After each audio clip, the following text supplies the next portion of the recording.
Now, good morning. Today we are going to start how the parliament functions. In last lecture, I have discussed the power, appointment, etc. of the Speaker of the House, Speaker of the Lok Sabha. Today, our main purpose is to discuss the functioning of the parliament, functioning of the Lok Sabha, functioning of the Rajya Sabha. Uh, there are how many ways to tackle the houses, how bill is placed and how it converts into form of the acts, procedures, etc. So today main focus of area is the functioning of the parliament and how can I make the rule and regulation. What is the procedure to make rule and regulation? आप जानते हैं कि constitution was adopted on 1950, 26 January, and every time there is need of some amendments. Some matter is deleted and some matter is added according to the demand, according to the circumstances, etc. For this purpose, the house which works is known as the parliament. Its main purpose is to make the law. और जो कानून बनता है उसी कानून के according आपका supreme court काम करेगा, हाई कोर्ट काम करेगा, अदालतें काम करेंगी, ब्यूरोक्रेसी काम करेगी। सारा सिस्टम जो है पार्लियामेंट के रूल और रेगुलेशन से ही चलता है। अगर आप देखेंगे सबसे बड़ी सुप्रीम बॉडी अगर देखा जाए तो डेमोक्रेसी का, जिसे कहते हैं ना कि डेमोक्रेसी का मंदिर, तो उसको पार्लियामेंट को कहते हैं। इसीलिए कहा जाता है कि पार्लियामेंट में कोई मंत्री झूठा कोई आश्वासन नहीं देगा, टेबल पे कोई रिटन में ऐसा मैटर नहीं रखेगा कि that may be the false and etcetera, but now tradition has been change. लोग बोल करके भी, पार्लियामेंट हाउस में भी बोल करके भी बाद में अपने बात से मुकर जाते हैं, लेकिन ऐसा होना नहीं चाहिए, क्योंकि this is the reason why its status is given as a temple, as a church and etcetera, कि वहां पे आप जाके सही बात कीजिए, कंस्ट्रक्टिव बात कीजिए, और जो रियल फैक्ट्स एंड फिगर्स हैं you must have to produce there. क्योंकि पार्लियामेंट के टेबल पे एक बार अगर डॉक्यूमेंट रख दिया गया तो वो ऑथेंटिक डॉक्यूमेंट मान लिया जाता है। Whatever is written that is accepted. तो इसलिए हमेशा पार्लियामेंटेरियन की कोशिश होती है, आज भी होती है, भले बहुत सारा करप्शन हो गया है, कि they don't try to put wrong information, wrong data and etc. on the table of the house of the parliament. Similar situation is also in the case of the state assembly. State assembly is the temple of the any state governments. तो ये सारे systems हैं। अब in temples को चलाने के लिए क्या होना चाहिए? जैसे टेम्पल में प्रीस्ट है, चर्च में लोग टेम्पल में पंडित जी हैं, चर्च में प्रीस्ट हैं, इसी तरह इस पूरे हाउस को चलाने का जो सबसे बड़ा दायित्व होता है speaker of the Lok Sabha and chairman of the Rajya Sabha के ऊपर होता है, और इनको काफी अधिक शक्तियां दी गई हैं, वो मैनेज करने का काम इन्हीं के हाथ में होता है। तो step by step now we are going to move so that you can clearly understand how our parliamentary system work. Parliamentary system work करने के लिए सबसे पहले president on the prior permission of the president parliamentary session is called, and parliamentary sessions, as I have already discussed, there are how many parliamentary sessions? Parliamentary sessions. Parliament don't work every month. It only works in 3 times. There are only 3 sessions. In constitutional, there is one session is that is known as the budget session. Second is the monsoon session, and third is known as the winter session. But technically, the word which is written in our constitution, there should be no gap more than 6 months between the 2 consecutive sessions. इसके हिसाब से 2 चीज हो सकता है, parliamentary session 2 भी हो सकता है और पार्लियामेंट्री सेशन 3 भी हो सकता है। लेकिन ज्यादातर इंडिया के कॉन्टेक्स्ट में 3 पार्लियामेंट्री सेशंस को हम मानते हैं। अब ये जो बजट सेशन है, ये इसका जो टाइम जनरली स्टार्ट होता है, it start around 20th or 25th January to you can say the 25th March, या 20th March अराउंड दिस। इस सेशन में क्या करते हैं कि सरकार प्रेसिडेंट की परमिशन से speaker summon the meeting of the parliament session. Date that has been decided, that date is given to the in public notice like television, etc. And individual members is every individual members are also intimated by the letter by the speaker of the house and by the chairman of the house. Now the session is going to start from on that date at this time. और parliament का जो functioning time होता है, it is generally 11 AM to 5 PM. This is the normal timing of the functioning of the parliament. तो जो पहले दिन session सम्मन होगा, तो since it will be the also the first session of the year, so since it is the first session of the year, president will some address joint sitting of the both the houses. इस दिन प्रधान president आएंगे, वो सबसे पहले session को संबोधित करेंगे और उनका मकसद होता है कि सरकार ये जो साल आया हुआ है, जिस साल का बजट रखा जा रहा है या जो सेशन स्टार्ट हो रहा है, उसमें उसके करने के इरादे क्या हैं, मतलब that is a road map of the government of the year, coming year, जो ईयर चल रहा है। तो उसके बाद जब प्रेसिडेंट एड्रेस कर देंगे, उसके बाद नॉर्मल फंक्शनिंग स्टार्ट होगी। नॉर्मल फंक्शनिंग स्टार्ट होने के लिए जो सिस्टम्स होते हैं, किस तरह से हमारे पार्लियामेंट में क्वेश्चंस पूछे जाते हैं और पार्लियामेंट में किस तरह से किसी भी प्रपोजल को रखा जाता है, there is a they maintain highly discipline inside the parliament.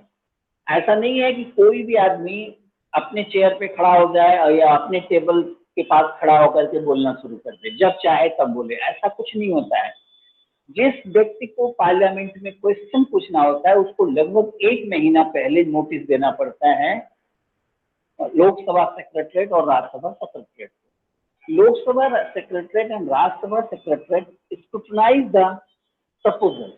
If there is some important matter and that is demand of the particular area of a person and etc., then this parliament secretariat send it for the permission of the speaker and permission of the chairman, whatever.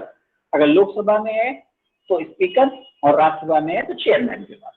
अब Lok Sabha speaker उस matter को देखता है या देखती है, उसके बाद वो परमिशन देता है कि now this person has right to ask the question, और उसके बाद वो उसकी पूरी लिस्टिंग होती है, कितने टाइम को, इतने डेट को, इतने बजे ये क्वेश्चन पूछा जाएगा, और उसकी कॉपी जो होती है कंसर्न मिनिस्टर को, क्वेश्चन की एक कॉपी कंसर्न मिनिस्टर के ऑफिस में भेज दी जाती है। वहां पे एक पूरा ग्रुप होता है which purpose is only to prepare the answer of the questions, and on that day when it was fixed, person comes, they ask the questions in the house and the concerned ministers generally give its replies. तो जो questioning होती है, जो पहला time होता है 11 to, that is known as the question hour. जो सबसे पहले स्टार्ट होता है कि पार्लियामेंट के सेशन में, that is the question hour. Question hour is 11 to 11 AM to 12 AM. In this, different types of the question is asked. अब types of the questions कितने होते हैं? जो क्वेश्चंस हैं, there are 3 types of the question that is permitted to ask there question. One question that is known as the starred question. starred, STARRED, starred question. Second question, which is asked unstarred questions. Unstarred question. And third is, that is short notice questions. That is short notice question. यहाँ start question का मतलब ये है कि जो भी question बना है उसके ऊपर इस तरह से स्टार्स बना दिए जाते हैं। अगर क्वेश्चंस में स्टार बना हुआ है तो ये इसका मतलब ये है कि इस क्वेश्चन का आंसर जो है कंसर्न मिनिस्टर को पार्लियामेंट में आकर के खड़े होकर के मतलब आकर के देना होगा। और when the minister concern minister give the reply, that time concern person may ask the supplementary question. Means जो क्वेश्चन पूछा है अगर उसके डाटा या फिगर या किसी चीज पे कोई डाउट होता है तो जो मिनिस्टर है उसको आगे उससे भी और क्वेश्चन पूछा जा सकता है। If the minister is prepared, if the minister is ready, he can tackle the next question. If minister is not prepared, then what happens? Minister will tell you, okay, no problem, will reply it later. तो बाद में अपनी team को बोलता है कि इसका answer बना करके इनको दे दिया जाए। तो ये सबसे ज्यादा इंपॉर्टेंट क्वेश्चंस होते हैं क्योंकि यहाँ पे मिनिस्टर्स को तैयार होके आना पड़ता है। अब हमारे देश के मिनिस्टर्स भी बड़े महान हैं, कभी पढ़ते लिखते तो है नहीं। उनकी पूरी टीम बना करके पूरा कागज जो 10-20 पेज का होगा उसका पूरा बना करके सारे फैक्ट वेरीफाई करके डिपार्टमेंट से उनके पीए को दे देगी। पीए उनको 2 दिन पहले 3 दिन पहले से उनको दिखाएगा, उनको पढ़ाने की कोशिश करेगा कि इन पॉइंट पे आपको बोलना है। फिर भी मंत्री जी महान लोग होते हैं, उनको कुछ नहीं, उसके बाद भी कुछ नहीं याद होता है। फिर भी वो जाएंगे तो वहां जाएंगे तो कागज लेके जाएंगे एंड दे विल रिप्लाई। ठीक है, फिगर के लिए फैक्ट्स के लिए तो कागज इंपॉर्टेंट है, but if the question is concern with the policy making and etcetera, then what is need of the this papers and etcetera. इसके बाद जब कोई इंटेलिजेंट क्वेश्चन करने वाला होगा तो उनको ट्रैप करने की कोशिश करेगा। और if the minister is intelligent they can easily tackle, otherwise they will surrender and they will tell me, okay, no problem, give the answer after this. तो यहाँ पे अगर मंत्री आंसर नहीं देता, 1-2 बार नहीं दे पाता तो लोग उससे थोड़ा सा उनकी इमेज खराब होने लगती है। सेकेंड टाइप क्वेश्चंस होते हैं अनस्टार्ड क्वेश्चंस होते हैं। Unstarred questions are those questions which reply is given on written. इसमें पार्लियामेंट में खड़े होकर ज्यादा क्वेश्चन नहीं पूछा जाता है, पूछने का अधिकार नहीं है, सप्लीमेंट्री क्वेश्चन नहीं पूछा जाएगा। The minister will tell your answer has been put on the table, you will get it answer. तो वहां पे रिटन में जो प्रश्न होता है उन सब प्रश्न का उत्तर रिटन में दे करके कागज में दे दिया जाता है। और जो आंसर दिए जाते हैं, it is not given only to the person who is asking the question, it is given to the all the member who is the member of the parliament. And third type question is the short notice. और इन questions को आपको held करने के लिए, वहां पे रखने के लिए आपको कम से कम महीने पहले आपको सेक्रेटरीट में भेजना पड़ता है। शॉर्ट नोटिस का वो होता है जो किसी अर्जेंट मैटर का क्वेश्चन हो और which can be intimate only within 15 days, उसके पहले इंटीमेट नहीं किया था। Suppose you can take the matter of the Rajasthan state assembly या any urgent matter concerning with the coronavirus and etc. Suppose in any place it is spreading very fast, and suppose minister are concerned MP and etc. they want to ask the question. तो ऐसे situation के matter जो होते हैं वो short notice के question होते हैं और that short notice is accepted with in A small time and the minister reply. तो इस तरह से क्वेश्चन पूछा जाता है 11 to 12। अब यहाँ पे प्रॉब्लम्स क्या है? कोई जरूरी नहीं है कि हर एक मेंबर को क्वेश्चन पूछने का अधिकार मिले या पार्लियामेंट में बोलने का अधिकार मिले। दूसरा चीज, अगर पार्लियामेंट प्रॉपरली फंक्शन कर रही है तो कोई प्रॉब्लम नहीं है। When the speaker comes in the house they start the question our.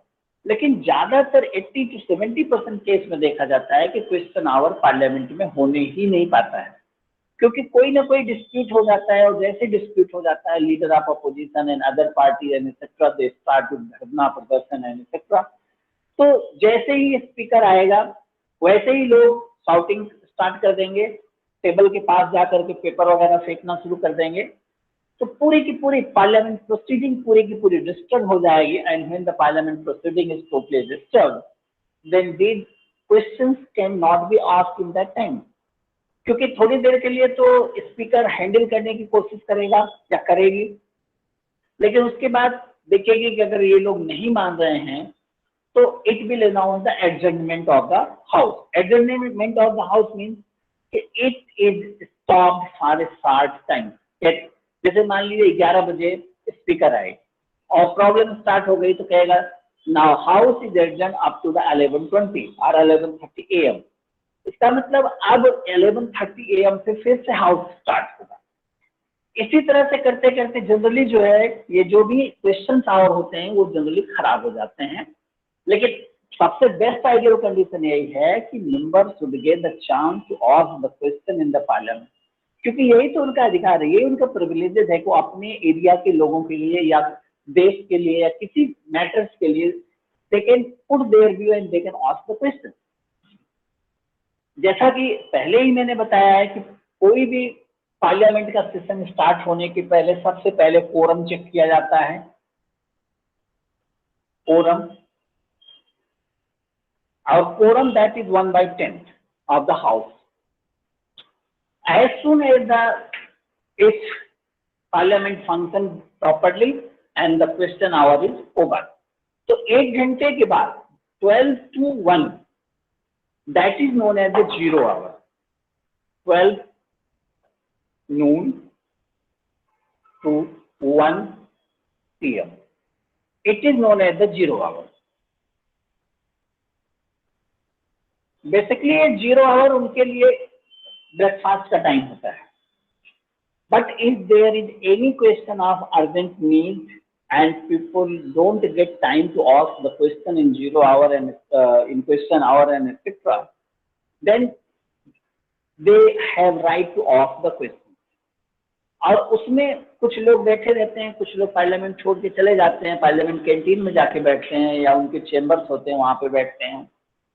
इसके बाद कभी कभी 0 आवर्स में भी बहुत अच्छे क्वेश्चंस पूछे जाते हैं जिसका नेशनल और इंटरनेशनल इंपॉर्टेंस होता है।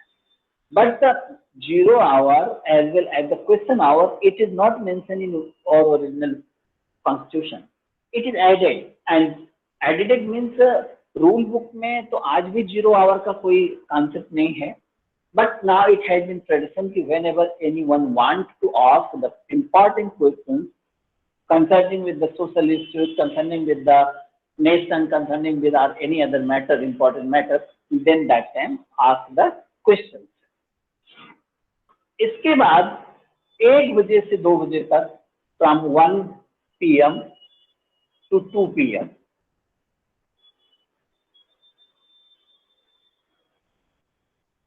ये उनका रेस्ट टाइम होता है, मतलब ब्रेकफास्ट लंच टाइम हो जाता है। 1 to 2 PM that is lunch time. उसके बाद उनकी छुट्टी हो जाती है, वो सब अपने घर चले जाते हैं खाना खाने। और फिर 2 PM के बाद 2 PM to 5 PM generally other question या कोई बिल पास करना है तो टेबल पे रखा जाएगा, कैसे चलेगा, क्या होगा, वो सारी काम पार्लियामेंट। लेकिन इसके सबके साथ ये भी ध्यान रखिए कि अगर जरूरत पड़ी तो पार्लियामेंट रात में भी चलाई जाती है, और आप बिल को पास करने के लिए 12 बजे रात में पार्लियामेंट, या अभी suppose the war like situation will prevail between India and China or any other country between India, then it might be possible that government has power to call parliament in night at any time, at any day। Saturday Sunday हुआ है, Saturday Sunday off रहता है, लेकिन उस समय भी ये बुलाया जा सकता है। अब कोई भी बिल जो होता है किस तरह से कानून बनता है, इसकी प्रक्रिया पे हम आते हैं। How the bill is introduced and how it is it becomes the act. तो सबसे पहले व्हाट इज द बिल, आपको ये समझने की जरूरत है कि बिल किसे कहते हैं और क्या इसका मीनिंग होता है और कितनी तरह के बिल्स हो सकते हैं। सबसे पहले रिजोल्यूशन होता है।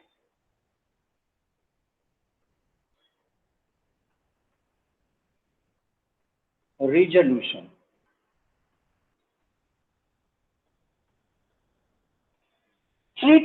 there are three types of the resolution. One is private member resolution. Private member resolution. Private member resolution. Government resolution. Government resolution. And third type is the statutory resolution. STATUTORI, statutory resolution. Private member resolution means अगर कोई भी private member किसी प्रकार का कानून चाहता है कि किसी मैटर पे कानून बने, तो उसके लिए वो पूरी की पूरी पहले प्रपोजल ड्राफ्ट करेगा, ड्राफ्ट करके उसको तैयार करेगा, तैयार करने के बाद परमिशन लेगा with the speaker as well as the speaker, then it can put this private member resolution in the house of the table. जैसे कुछ दिन पहले, आज के 6-7 साल पहले, एक आनंद नाम का व्यक्ति, he was the सिख, उन्होंने सिख मैरिज एक्ट से रिलेटेड प्राइवेट बिल हाउस में लाने की कोशिश की। काफी दिन से प्रयासरत थे वो महानुभाव। उसमें क्या था कि जो सिखों का मैरिज होता है, मैरिज की उनकी नॉर्मल प्रक्रिया तो थोड़ा हिंदू धर्म से डिफरेंट होती है, लेकिन उनके कागज पे जो लिखा जाता था वो कागज पे उनके मैरिज हिंदू रिलीजन के अंतर्गत, हिंदू मैरिज एक्ट के अंतर्गत लिखा जाता था। तो जब वो लोग कनाडा जाते थे तो कनाडा के जो लोग होते थे वो उनको हिंदू मानते थे, ना कि सिख मानते थे, जिसके कारण उनके वीजा, पासपोर्ट और इन सब चीजों में प्रॉब्लम्स आती थी। तो that private bill was pending from last several years, 5-10 years, but ultimately with the consensus of the all members it is passed. क्योंकि यहाँ देखिए, यहाँ डिफिकल्टी है कि एक मेंबर, प्राइवेट मेंबर बिल को रखने के लिए भी उनके सपोर्ट चाहिए और पास करने के लिए किसी भी बिल को एटलीस्ट सिंपल मेजॉरिटी तो चाहिए। 273 मेंबर तो चाहिए लोकसभा में मिनिमम। अब 273 एमपी को इकट्ठा कर पाना केवल अपने बल पे, that is not a very easy task. This is the reason why the private resolution or private bill is rare pass in the house of the Lok Sabha, Rajya Sabha or state assembly. Government bill is those bill which is placed by ministers, which is placed by ministers. और यहाँ पे private bill में आप एक बात का ध्यान रखिएगा कि प्राइवेट मेंबर किसी पार्टी का हो सकता है, और लीडिंग पार्टी का भी हो सकता है, अपोजिशन का भी हो सकता है, किसी और भी पार्टी का हो सकता है, उसके लिए कोई रिस्ट्रिक्शन नहीं है। But here government resolution is placed only by the minister. अब that minister may be Lok Sabha member and that may be Rajya Sabha, there is no restriction because I already told that minister has power to sit in the proceeding of another house, speak in the proceeding of another house and etc. तो जब कोई minister, मान लीजिए education minister, जैसा अभी मैंने आपको उस दिन बताया कि न्यू एजुकेशन पॉलिसीज लाई गई है, ये जो अभी लाया गया ये तो सिंपल सा रेजोल्यूशन है, ये ड्राफ्ट है, अभी ये कानून वानून कुछ नहीं बना है। इस प्रपोजल को, इस ड्राफ्ट को अभी कैबिनेट ने अप्रूवल दिया है, यानी on principle cabinet is agree to accept the point which was mentioned there. अब इस बिल को अगर पास करना है, अगर इसको कानून बनाना है, इस ड्राफ्ट को, इस रेजोल्यूशन को, तो एजुकेशन मिनिस्टर्स यानी Pokhriyal, he will try to put this resolution on the table of the House of the Parliament.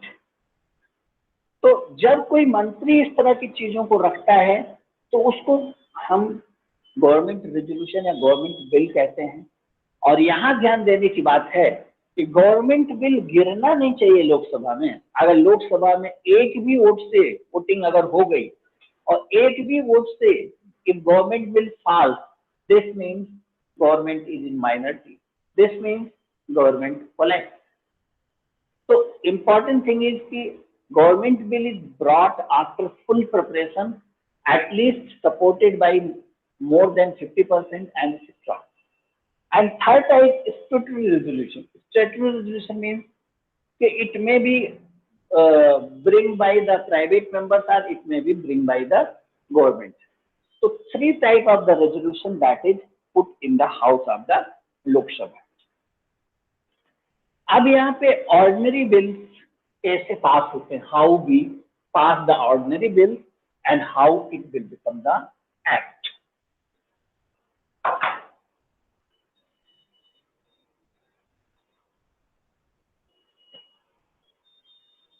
Basically, there are two types of the bill: ordinary bill and the money bill. Ordinary bill, its procedure is first reading.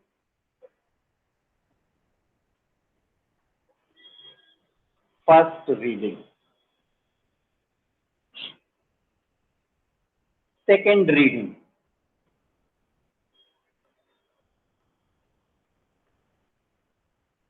Second reading has again three parts, three channels. First channel is a stage of general discussion. General discussion. General discussion.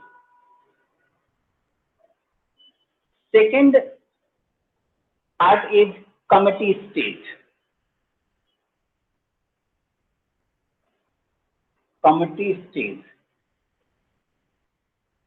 And the third stage is a consideration stage.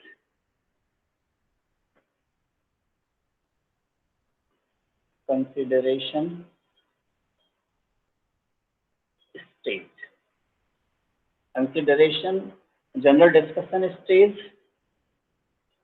And the third part, third reading, that is the third reading, and fourth go to the third reading. Third reading. अब step by step समझिए, what is the meaning of the first reading. In this reading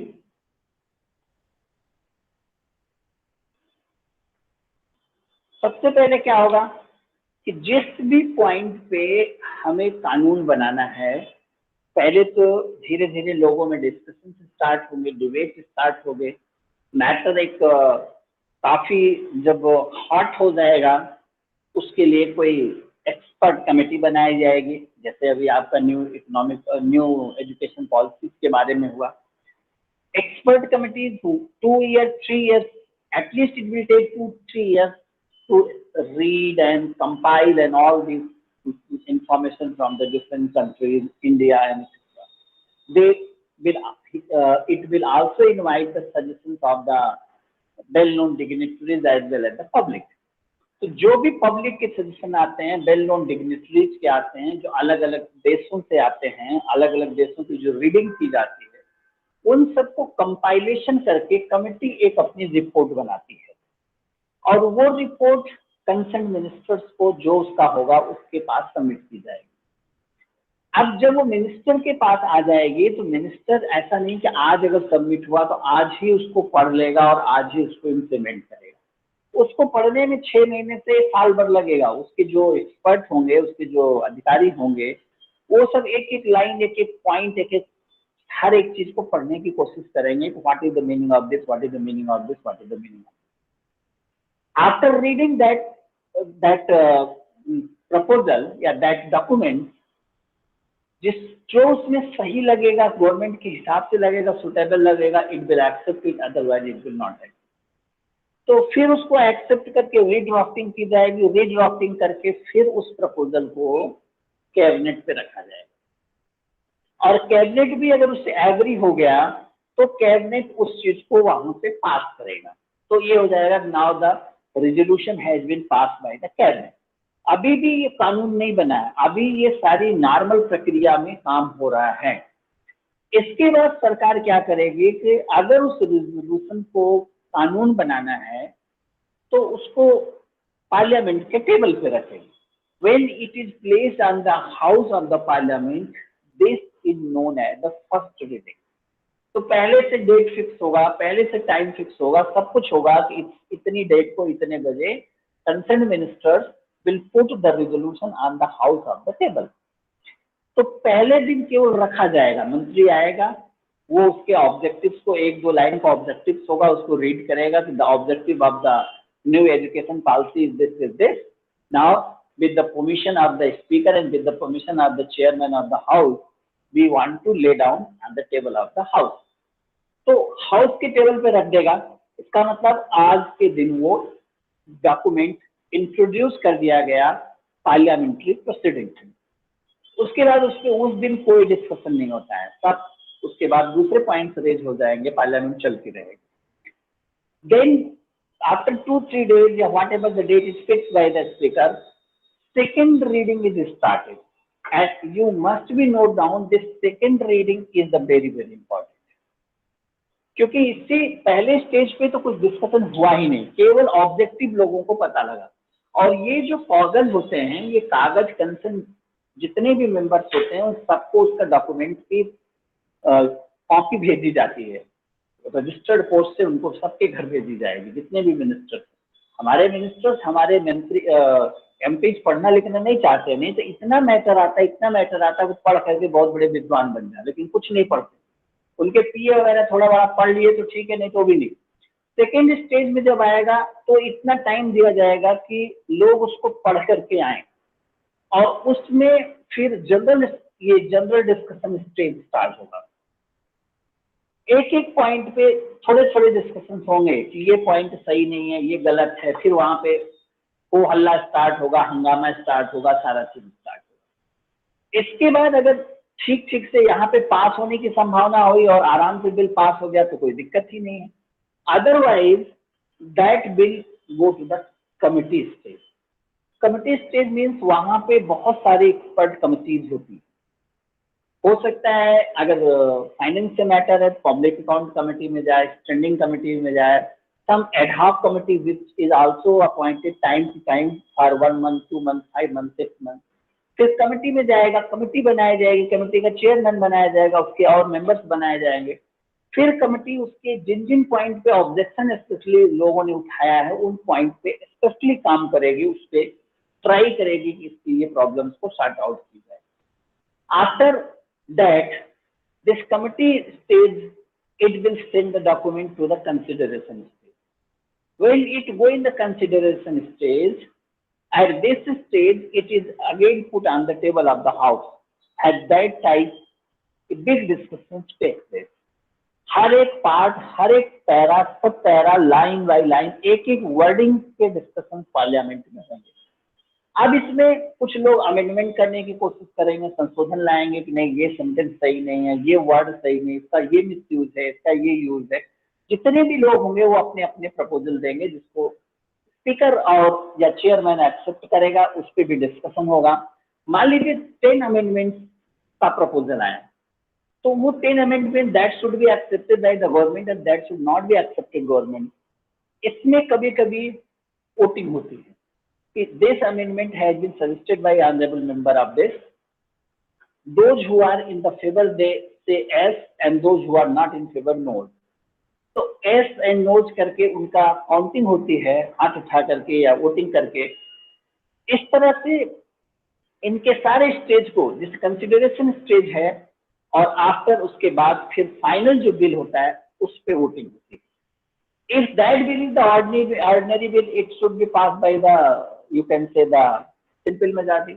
If that has some special types, the 2/3 majorities are more than two-third as well as the more than 50% stage, तो it depends on type of the bill. और इसके बाद ये जो third reading है, ये जो third reading है यहाँ पे वोटिंग होगी, फाइनल वोटिंग होगी, और अगर ये एक्सेप्ट हो गया then it is send to the other house. अब मान लीजिए ये लोकसभा में पास हो गया, suppose this bill was introduced in Lok Sabha, अब लोकसभा, तो अब ये सेम बिल राज्यसभा में जाएगा और राज्यसभा के मेंबर्स भी सेम प्रोसेस अडॉप्ट करेंगे। They will adopt the first stage, second stage, and consideration and etc. stage, and finally the third reading. Why it is sent to the Rajya Sabha? Because it is sent to Rajya Sabha because as it is assumed that a learned persons are the member of the Rajya Sabha. They may also give some good suggestion. They may also be try to find out the flaws in this particular bill. अगर कोई कमी है जो लोकसभा के लोगों को नहीं समझ में आई, उन पॉइंट को राज्यसभा में रखा जाएगा। और अगर राज्यसभा में भी ये प्रॉपरली पास हो गया without any hurdles, then it go for the assent of the president of India, and when the president of India will sign it on the date and the time when it will sign it will become the law, और उसके बाद वो कानून बन जाएगा और फिर देश में लागू हो जाएगा। So this is the general procedure to make the law, to make the rules and regulation in the parliament. अब यहाँ पे एक चीज ध्यान देने की बात है कि अगर ये मनी बिल है, suppose it is a money bill, तो as I have stated several times, Rajya Sabha has very less power और Lok Sabha has also very less power. क्यों? क्योंकि लोकसभा में भी ये रखा जाता है with the prior permission of the president of India. तो प्रेसिडेंट ऑफ इंडिया को साइन करना ही करना, he is bound to sign, he can't refuse. Second thing, इसमें चूंकि मनी से रिलेटेड मैटर्स होते हैं, इसलिए less or more all party leaders they will become ready, क्योंकि पैसे का तो खेल सब है ही, उसी पैसे के खेल के चक्कर में लोग इसको जनरली बहुत आराम से मनी बिल को पास करा देते हैं। और when the money bill is passed by one house, suppose Lok Sabha, then it is certified by the speaker. Speaker एक पेज का एक ड्राफ्ट लगा करके उसको सिग्नेचर कर देगा और लिख देगा कि this bill is the money bill. इसका मतलब अब और ज्यादा पावरफुल हो गया। अब राज्यसभा में जाएगा तो राज्यसभा के पास बहुत कम पावर है कि उसमें कुछ ना कुछ चेंज कर सके, या इफ राज्यसभा में made some amendment and etc. Then it depends on the Lok Sabha. It may be considered, it may not be considered. If it is considered, then well and good. If not considered, again it cannot be stopped. और राज्यसभा की भी compulsion है, it must have to pass within the 2 weeks when it reach in the Rajya Sabha. और bill में restrictions नहीं है, 6 महीने पास कर सकता है, 8 महीने बाद पास कर सकता है, इमीडिएट कर सकता है, इस तरह से उसमें बहुत सारी लिबर्टीज हैं। लेकिन in money bill it is bound, and when the bill passed by the under house, it go for the assent of the president, president is ready to give the assent. तो money bill तो बड़े आराम से। अब लेकिन ordinary bill में problems आ सकती हैं। ऑर्डिनरी बिल में अगर मान लीजिए कि राज्यसभा ने कोई सजेशन दिया और लोकसभा उस सजेशन को मानने को तैयार नहीं है, तो और वो बिल राज्यसभा में गिर गया, तब क्या होगा? इसका मतलब कि राज्यसभा के लोग उस चीज से पूरी की पूरी तरह अवगत है कि something is going to become the wrong. जैसे मैंने आपको एक पहले एग्जांपल दिया था, हमेशा कई बार होता है, POTA, prevention of terrorist act that has been brought by the BJP government in 2002, that bill was failed in the Rajya Sabha, but again this government forcefully try to brought it. तो जब फोर्सफुली उसको लाना है तो उसके लिए ज्वाइंट सिटिंग बुलाने का मेथड होता है। As I have already told कि there is no procedure to call the joint sitting in the case of amendment bill.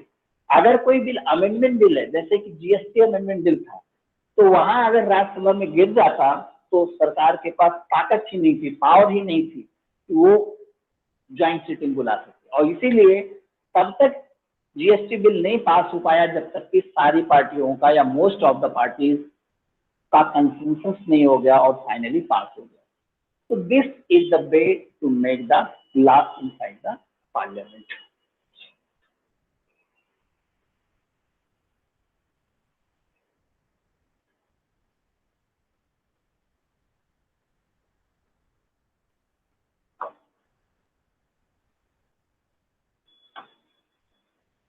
Now, money bill.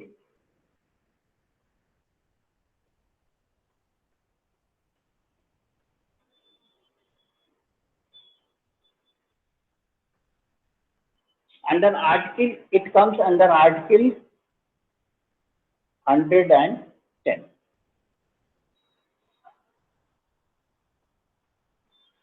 which defines the meaning of the money bill. अब money bills में और financial bill में थोड़ा सा confusion लोगों को रहता है.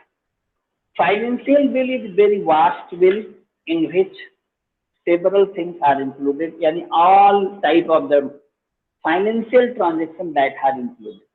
Money bill is the subset of the financial bill.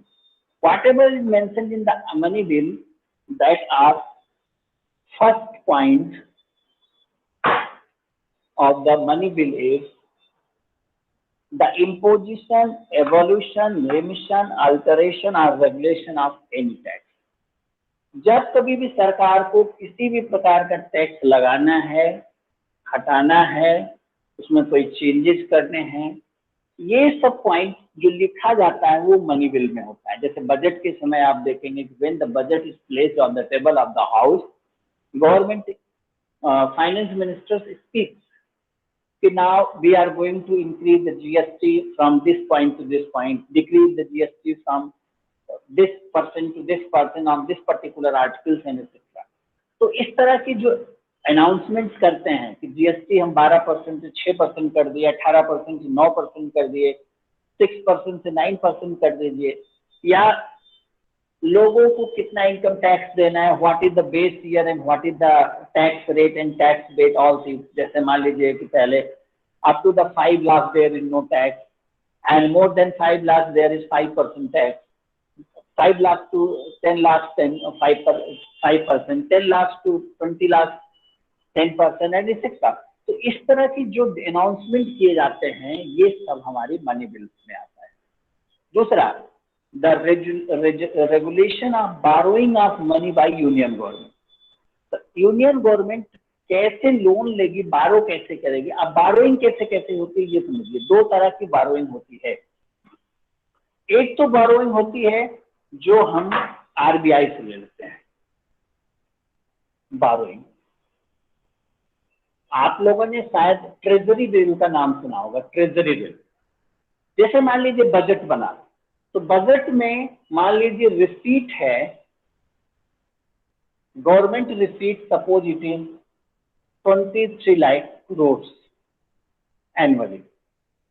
मान लीजिए सरकार ने एस्टिमेशन किया कि 2021 में 2020 to 2021 में हमें इतने पैसे मिलने की संभावना है 20 लाख करोड़, और एक्सपेंसर हमारा कितना होगा, जो खर्च आएगा ये लगभग 30 लाख करोड़. तो अब ये कैसे काम चलेगा. नेचुरली है कि there is big difference, there is 7 lakh crore difference, not 1 rupee 2 rupee and इतना. तो एक एग्रीमेंट है MOU between the RBI and the government of India. Although RBI works under the finance ministry, but always keep in mind RBI is an autonomous body. वो वहां पे रखा हुआ पैसा सरकार का पैसा नहीं है. जब सरकार चाहे तब उनसे पैसा ले ले, ऐसा नहीं होता है. उसके लिए पूरा रूल और रेगुलेशंस होता है कि whenever you need money to take from the Reserve Bank of India, because the money which is with the Reserve Bank of India is the money of the public. वो तो जनता का पैसा है ना, सरकार का कौन सा पैसा है. सरकार का तो यही 23 लाख करोड़ रुपए है जो उनको टैक्स से मिल रहा है, direct taxes and indirect taxes और any other method. That is only the government fund, only यही गवर्नमेंट का पैसा है. और आरबीआई के पास कितने पैसे पड़े हैं, बैंकों के पास कितने पड़े हैं, इसका कोई अधिकार सरकार के पास नहीं होता है. लेकिन सरकारें क्या करती हैं, प्रेशर बना करके आरबीआई से पैसा लेती हैं. जैसा कि आपने देखा था, Urjit Patel has resigned and he left due to the pressure.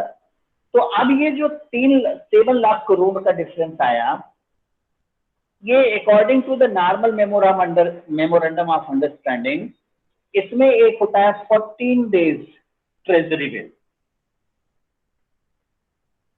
14 days treasury bill. एक होता है 91 days treasury bill, 365 days treasury bill. ये सिर्फ एक्चुअली ये बिल क्या है, इनको पहले आप समझने की कोशिश कीजिए। जो घाटा दिखता है, जो बजट में नुकसान दिख रहा है सरकार को, जैसे 7 लाख करोड़ का नुकसान है, तो कहेगा कि भाई ऐसा करो कि 4 लाख करोड़ हमें आप 14 डेज ट्रेजरी बिल में दे दो। आरबीआई कहेगा ठीक है, आप हमें लेटर दीजिए, हम आपको दे देंगे, और 14 डेज में you have to return it. क्योंकि जब गवर्नमेंट बजट पेश करती है, तो बजट पेश करती है जनरली 1 फरवरी को, और financial year ended in the 31 March and new financial year start from the 1 अप्रैल। तो इसके बीच में पैसे की जरूरत सरकार को बार बार पड़ती है। तो अगर इमीडिएट पैसे की जरूरत है तो वो कुछ पैसा 14 डेज ट्रेजरी बिल से ले लेगी, and some money या most of the money that is taken by 91 days treasury bill। क्योंकि सरकार का कैलकुलेशन होता है कि 91 डेज में हमारे यहाँ 31 मार्च तक बहुत अधिक पैसे का कलेक्शन हो जाएगा, और जब पैसे का कलेक्शन हो जाएगा तो जो हमने इनसे उधार लिया उस उधार को वापस कर देंगे।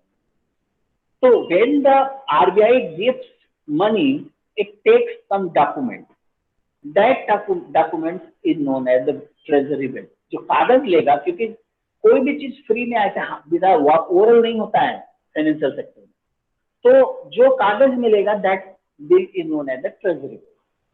अब ये ट्रेजरी बिल क्या होगा, आरबीआई अपने जो सबऑर्डिनेट बैंक्स हैं उनके ऊपर प्रेशर डालेगा कि हमने 5 लाख का ट्रेजरी बिल सरकार से लिया है, तो आप सारी बैंकों हमसे 2 लाख 3 लाख का ट्रेजरी बिल खरीदिए, इतना पैसा आपको ट्रेजरी बिल में इन्वेस्ट करना है अपनी पूंजी का। तो commercial bank they are bound to purchase the treasury bill, यानी वो कागज बैंकों के पास चला गया और बैंक उनको उतना पैसा दे दिया। इसी तरह ये जो बैंक है वो मार्केट में आएगी, वहां कहेगी कि I have the government treasury bills, if anybody want to purchase it to take it. तो मान लो कोई आदमी जाके पैसा जमा किया और उस कागज को लेके चला आया, सब पे परसेंटेज ऑफ इंटरेस्ट फिक्स होता है और फिर वो रीपेमेंट प्रोसेस होता है। अब मान लीजिए जैसे ही 90 डेज हुआ, सरकार ने आरबीआई को पैसा लौटा दिया और उनसे अपना कागज ले लिया। इसी तरह आरबीआई ने बैंकों को पैसा लौटा दिया, बैंकों से कागज ले लिया, इसी तरह पर्सन से ले लिया। तो ये जो पैसे होते हैं, ये that money is known as the treasury bill. अब ये जो ट्रेजरी बिल्स लिए जाते हैं, this treasury bills is taken for the revenue expenditure. Revenue expenditure, revenue expenditure का मतलब कि जो लोगों को सैलरी देने के लिए, जो सरकार को नॉर्मल चलाने के लिए जो पैसा लिया जाता है। इसके अलावा जो कैपिटल एक्सपेंसेस होता है, whatever the money is taken by the government of India by RBI, government of India takes money by RBI, जो कैपिटल के फॉर्म में कि ठीक है इतना पैसा हम आरबीआई से लेकर के अपने एम्प्लॉइज को घर बनाने के लिए, कार खरीदने के लिए, फर्नीचर खरीदने के लिए, इन सब के लिए लोन देंगे। तो वो जो पैसा होता है that is known as the security of the government of India. तो मान लीजिए 7 लाख करोड़ में, out of the 7 lakh crore 4 lakh that has been taken for by the treasury bill, T bill, and 3 lakh crore that has been taken by the security. तो ये जो security का पैसा होता है ये लॉन्ग टर्म होता है, means 5 year, 10 year, 20 year and etcetera, and these money is short term, maximum 1 year and so. तो इस तरह से गवर्नमेंट का बोरोइंग होती है, और ये जो पैसे आते हैं इन सबको हम मनी बिल में शो करते हैं। तीसरा point, the custody of consolidated fund of India और कंटीजेंसी फंड ऑफ इंडिया। अब there are 3 types of the funds existing in the country। कौन कौन से फंड हैं उनको मैं आपको बताने जा रहा हूं। Funds,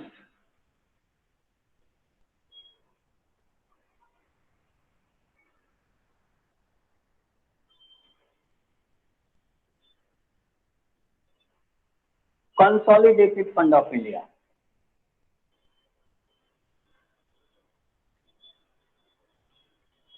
Consolidated Fund of India. Second type is the Public Account of India. Public Account of India. And the third type, that is the Contingency Fund of India. Contingency Fund of India.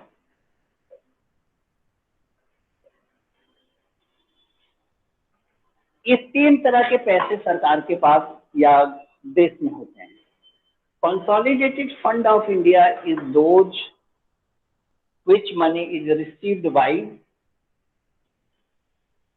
taxes. जो भी taxes, revenue receipt, capital receipt, other type of the receipt, whatever the money comes that is deposited in the Government of India account, that is known as the Consolidated Fund of India. और आपको शायद पहले से कुछ पता होगा या नहीं पता होगा कि इसमें भी जो एक्सपेंसेस होते हैं दो तरह के होते हैं. एक तो जो प्लान्ड होता है, एक नॉन प्लान्ड होते हैं. और कंसोलिडेटेड फंड में भी ऐसा होता है जिसको वोटिंग होती है और जिसको वोटिंग नहीं होती है. दूसरा जो पैसा होता है that is the public account of India.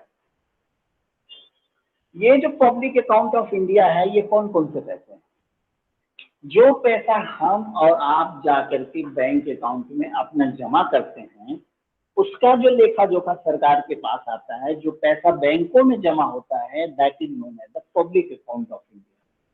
सही तरीके से देखा जाए तो सरकार को इस पैसे पे नजर नहीं रखनी चाहिए, क्योंकि ये पैसा उनका है ही नहीं. ये तो जनता का पैसा है, बैंक में रखा हुआ है. जब हम आप चाहेंगे तब जा करके निकालेंगे, और जब नहीं चाहेंगे तो नहीं निकालेंगे. लेकिन डिमोनेटाइजेशन पे यहाँ पे भी गड़बड़ डाला हुआ, ये गड़बड़ डाला हुआ कि सरकार उस पर भी रिस्ट्रिक्शन लगा दी, and public can withdraw money only 4,000 per day and whatever the restriction that has been imposed in that. तो दिस मनी, और ये मनी किसके पास रहती है? इसका कस्टोडियन कौन है? Who is the custodian of public account money? Public account money, RBI is the whole sole custodian of this. RBI के पास ही ये सब पैसा रहता है. पैसा पहले हम बैंक में देते हैं, बैंक अपनी हेड ब्रांच को भेजता है, हेड ब्रांच जाकर के आरबीआई के ब्रांच में जमा करता है, वहीं से पैसा लेता है, वहीं से पैसा देता है. Because RBI is the body which can issue the currency, which has power to regularise the banking sector. तो ये यहाँ पे है. और कंटीजेंसी फंड वो फंड है जो सरकार अपने पास रखती है किसी नेचुरल कैलामिटीज के समय में. जैसे सपोज अभी there is the flood situation in Assam, Bihar and several places. There are earthquake, there are some under like corona भी बीच में आ गया, आप देख ही रहे हैं. तो यहाँ पे सरकार के पास, एक पीएम के पास, आप पीएम कह लीजिए, प्रेसिडेंट कह लीजिए, कि प्रेसिडेंट के पास पैसा होता है, जो पैसा इमीडिएट एक्सपेंचर के लिए होता है. उसके लिए तुरंत पार्लियामेंट की कोई परमिशन लेने की जरूरत नहीं होती है. और वो पैसा जो खर्च किया जाता है उसका ऑडिट भी नहीं होता है. This is the good and bad thing both. If the prime minister want, they can misuse a lot of money what ever in the contingency fund. उस पैसे को मिसयूज कर सकते हैं, और चूंकि उसका ऑडिट नहीं होगा, पार्लियामेंट के टेबल पे उसके डिस्कशन नहीं होंगे, तो this money is for the contingency. और एक्चुअली नाम से ही क्लियर है कि contingency fund is fund which is needed at the special time. So these are the three types of the fund which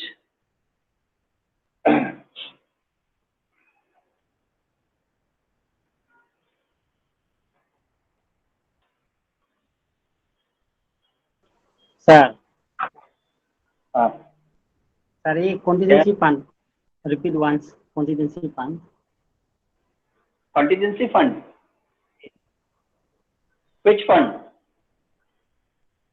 Contingency fund is the fund which is utilized at the time of emergency, like drought, like flood, like earthquake, like etc. So that money is also comes by the taxes. But such amount of money is always fix. मान लीजिए 5,000 करोड़ का contingency fund है, तो जो भी पैसा उसमें खर्च होगा दोबारा उसमें उठा करके उतना पैसा रख दिया जाएगा, फिर रख दिया जाएगा, यानी वो 5,000 का 5,000 करोड़ बना रहता है, हरदम बना रहता है। वो इसीलिए बना रहता है कि कभी भी नेचुरल कैलेमिटीज में prime minister has power to expend it, और this is the reason when prime minister visits on the survey of the flood और drought and etcetera, they announce the packages कि किसानों के इतने इतने रुपए माफ किए जा रहे हैं, फला चीज दिए जा रहे हैं, उनको ये चीज दिए जा रहे हैं, तो that money goes from the contingency fund of India. Clear? Yes. Now committees of the parliament.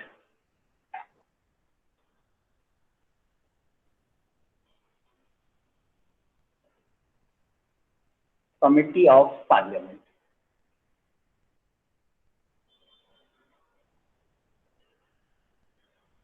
I have already told कि parliament functioning takes with the committee, क्योंकि आपने देखा कि जो भी पार्लियामेंट की प्रोसीडिंग होती है, जो सेशंस होते हैं, हार्डली 1 मंथ 2 मंथ 3 मंथ के लिए, मैक्सिमम 3 मंथ के लिए होता है। उसके बाद हाउस एडजर्न हो जाएगा, हाउस सिनेडाइज हो जाएगा, एटसेट्रा एटसेट्रा। अभी उस पर भी हम आएंगे कि what is that terminologies of that. But parliament committees are the two types, one and there is the ad hoc committee. Permanent committees are those committees which were permanent, which appointed members and chairmen are appointed time to time by the speaker or by the chairman of the house. And temporary committees are those committees which are appointed for some specific purpose, for 2 months, 3 months, 4 months and etc. तो ये जो committees हैं, इसमें जो important committees हैं, जो सबसे ज्यादा इम्पोर्टेंट कमिटी आती है, that is the public account committee, PAC, public account committee.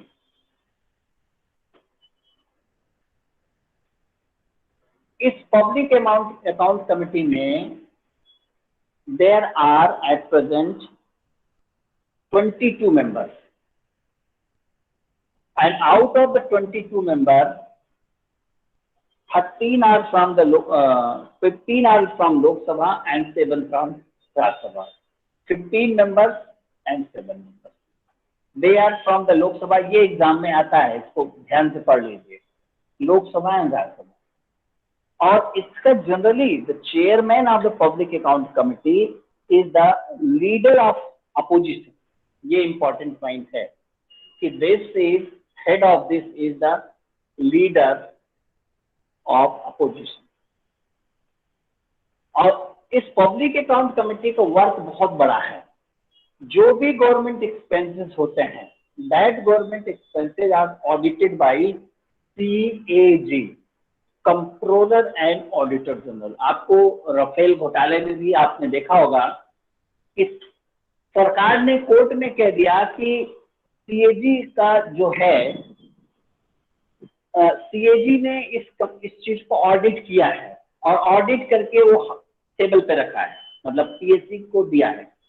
लेकिन प्रॉब्लम क्या हो गई कि PAC जो है, बाद में PAC ने रिफ्यूज कर दिया कि ये अभी तक हमारे जो है इस पे आया ही नहीं है, ठीक है ना।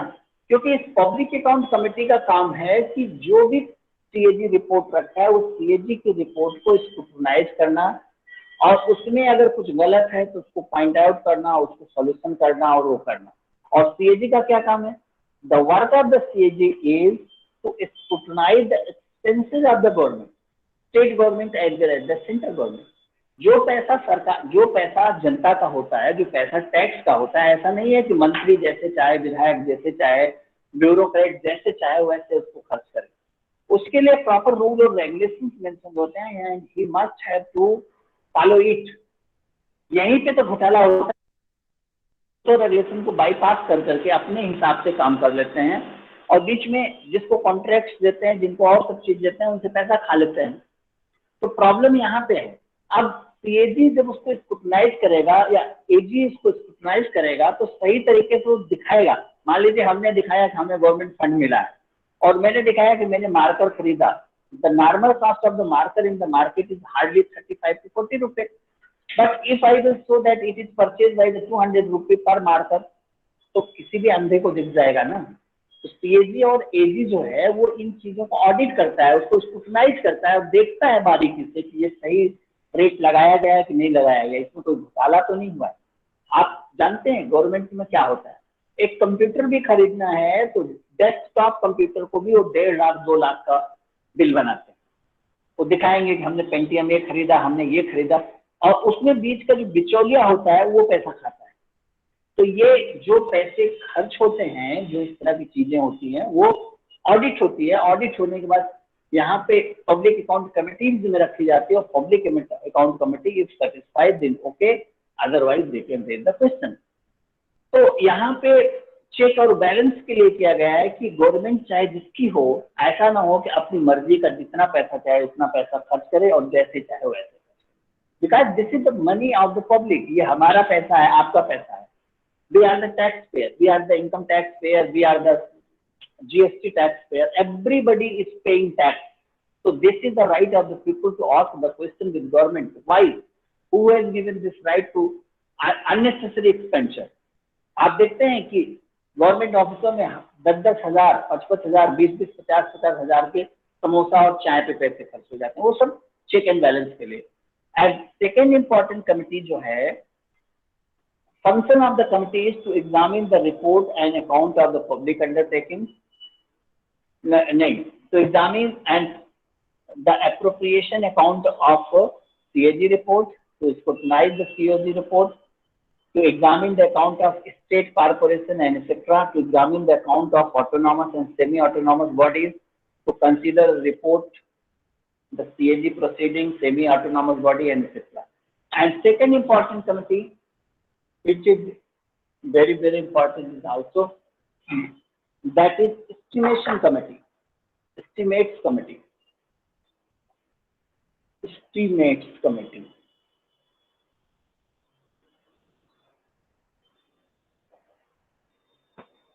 Estimates committee.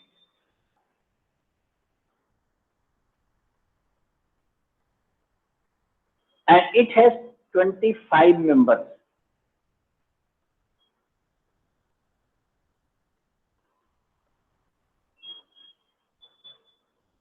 नहीं, presently it has 30 members and all members are 30 members and all from the Lok Sabha. सारे मेंबर लोकसभा के होते हैं और 30 मेंबर्स होते हैं। इस कमेटी का काम होता है to report what economic improvement in organisation, efficiency and administrative reform, to suggest alternative policies in order to estimate, to examine whether the money is well laid out or not and so on. तो ये committee जो है, ये सारी committees इन सब चीजों को control करती है। तो परमानेंट कमिटीज जो है उनका इंटरफेरेंस ज्यादा होता है। अब जो कमिटीज होती हैं, उन कमिटीज को बनाता कौन है? Speaker has power to establish the committee.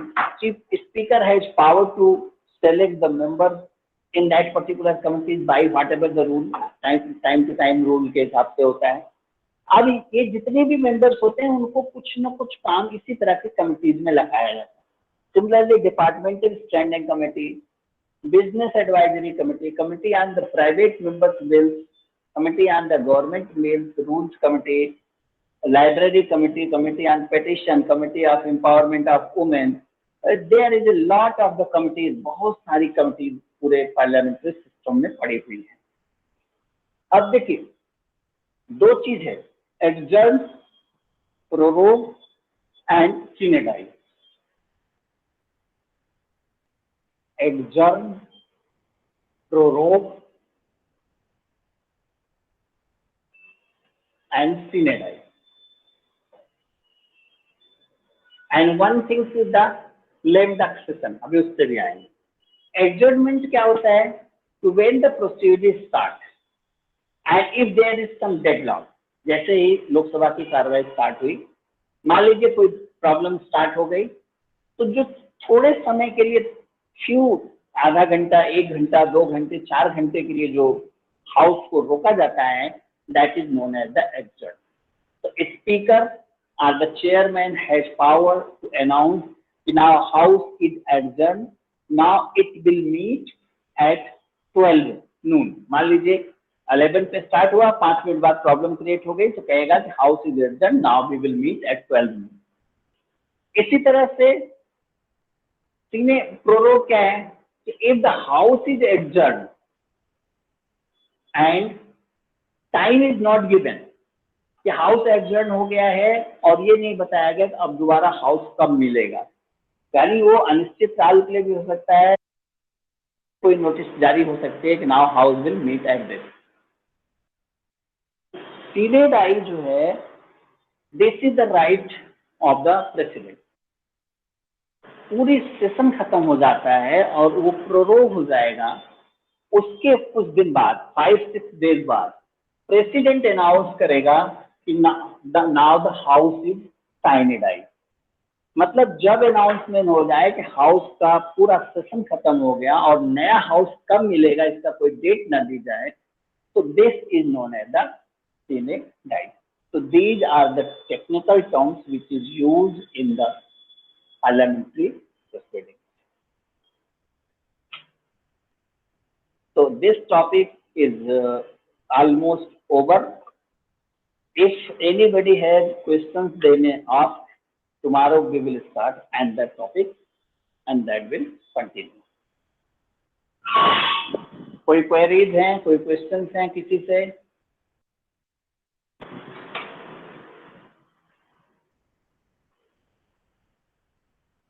Any questions, any queries?